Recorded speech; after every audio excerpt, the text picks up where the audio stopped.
Hello, I'm Vince White. I'm an employment attorney. I'm answering publicly posted questions on abo.com, getting folks the answers they need from an employment attorney. And here is our question. Legally, what are my rights as a minor in this situation? Is this harassment? About 3 months ago, my manager and I got into quite the situation. Since being employed, I had received a promotion and I was working as a self-checkout attendant. Congratulations. On this day, I was on self-checkout during peak hours and quickly realized a group was not scanning particularly expensive items. So I contacted loss prevention. There was nothing else I could do besides take note of what they were stealing. Loss prevention would stop them at the door. My manager came up behind me, and instead of saying my name to get my attention, he grabbed me by the work-issued smock. I was in shock. Also, you rhyme, and that's great. Well written. Since then, he has done it multiple times to multiple other female and female minor employees. Recently, other employees brought that and a bunch of other actions he has taken, including aggressive behaviors and sexualized comments and sexual harassment, to the attention of our other managers. Yesterday, I was told to write a statement of everything I witnessed and everything I was a victim to. I was assured the statement would remain anonymous, and there was no way he would have access to them. Today, he cornered me and gave me an apology, in quotes. He actually denied what he did. I was in shock and in fear of retaliation. I am seeking advice, legal precedents, etc., in order to get him fired. Okay, so you ask, what are your rights? Your right is to be free from sexual harassment in the workplace. And as an isolated behavior, him touching your work smock in one situation, that may or may not qualify as sexual harassment just by itself, right? And there's so many fine line things, and it's kind of absurd that some white guy is going to sit here and tell you what is or is not sexual harassment, right? So part of it, the biggest part of it, is how you felt about it. Clearly you felt very negatively about it. Now, there's going to be a huge difference between him touching the shoulder of your smock, like trying to get your attention. You can tell him you don't want to do that, and you have every right not to be touched in the workplace. Don't get me wrong.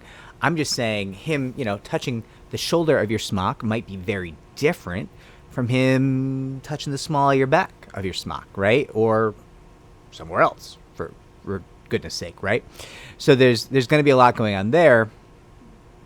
But then you go on to kind of share all this other stuff going on. He's aggressive. He's making sexualized comments. He's sexually harassing other people. Well, in that context, any touching, at that point, I think that any touching, you're completely within your rights to be like, well, first off, you're always within your rights to not be touched in the workplace. But this then, I think, would be elevated to a claim, right? I mean, this is a bad guy. This is a bad guy who's habitually doing bad things, and he needs to get punished, right? So yes, you have every right to be free of sexual harassment in the workplace, whether you're a minor or not. Anyone of any age in any job has the right to be free from sexual harassment in the workplace. Now,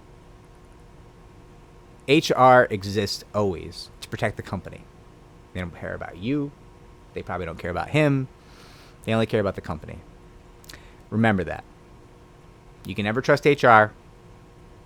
You can never assume anything you give them will be kept confidential. You got burned by this here. I'm sorry. Now, there's a big group of you. I would say you should all speak to an employment attorney right away. Right? It sounds like he's done a lot of bad things, and this company needs to make up for this. I would tell you, I mean, your goal is to get him fired. That may or may not happen. Right? Maybe your more important goal should be to get paid for what you experienced, and then hopefully, if you can get paid enough, the company will learn, hey, this guy is costing us tons of money, we should get rid of him, right? Generally, targeting companies in their bank account, hit them in the wallet is the best way to get change to happen. It's the underpinning of certainly our practice, and I think any good employment attorney who handles sexual harassment is probably going to say the same thing. Companies don't really care, and many companies don't really even pay attention unless you hit them in the wallet. I am going to track the comments on this video, on the video, not on the Avo question. So I watch the video comments. I get little email notifications about them. So if you have follow-up questions, I'm here. I want to help. And there was a lot going on here, so I feel like I may not have answered all of your questions. You say you're seeking advice. My advice to you is get an employment attorney immediately. You say you're looking for legal precedents. I would say don't do that. Let the lawyer do that for you. At the point where you're trying as a layperson to fit together case law in a sexual harassment case, that's going to be a bad time. That's not going to go great. You're not going to be maximizing the value of your case unless you're incredibly savvy and know a great deal about how to utilize case law and plead statutes, right? It's a very specialized behavior. I wouldn't even trust other kinds of attorneys to do it in our field, frankly. And I often say that. I say that you should get someone who specifically really only handles employment cases. That, you know, if I had somebody in my family who'd been sexually harassed, it's the first thing I would say. I would say, listen, you shouldn't hire me because we're family, we're too close. You got to get somebody who does this and only this every day. Like, they have to live, breathe, and die employment law. And check their reviews. Make sure, you know, their client reviews should be mostly positive. Everybody's going to have a couple bad ones. Make sure they're returning client calls. Make sure they listen to the clients. The clients feel heard. The client's questions are answered. These are all very important things. And then, you know, also pay attention. Are they maximizing the value of their cases? Or are they just flipping cases for quick money, right? You can take a case, that might be worth $100,000. And if you settle it as an attorney in an hour or two for $20,000 really quick, you're hurting that client without a doubt. But that attorney might be making $6,000, $8,000 in 2 hours.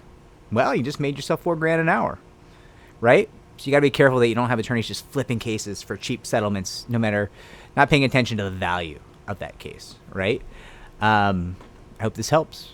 Like and subscribe. It does help me to help more people just like you.